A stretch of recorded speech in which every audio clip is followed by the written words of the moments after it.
Hallo und herzlich willkommen zum zweiten Video von Subway Surfers.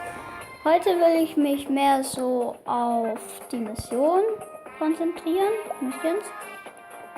Und da haben wir Collect 500 Coins, das werden wir schaffen. Pick up 2 Power-Ups, 2 left. Oh, 3 Hoverboards und heute will ich auch noch diese Sachen sammeln. Die Weekly Hand Monaco. Und da bekomme ich 3 Cakes, also 3 Schlüssel. Dann starten wir jetzt.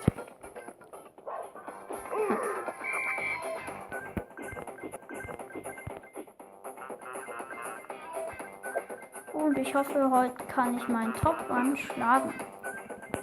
Hier seht ihr das? Rechts unter den Münzen. Da steht noch, wie viel zum Top-Run fehlt.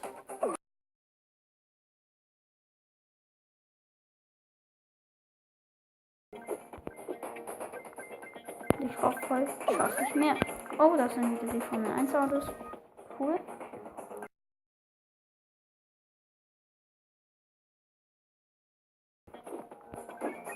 Und ich will euch noch was zeigen.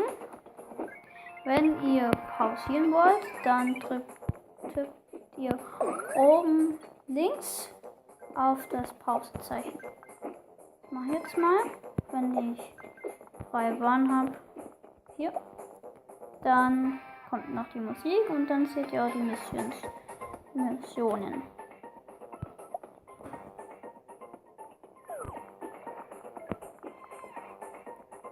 Ja, das ist wie ein Rennauto gebaut. Hier ganz rechts. Die Leitplanke. Oh, habe ich verpasst. Das war nicht so gut.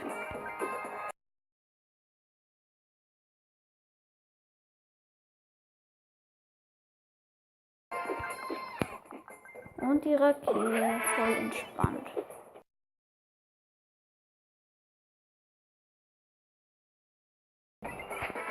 Ja, ich hab's.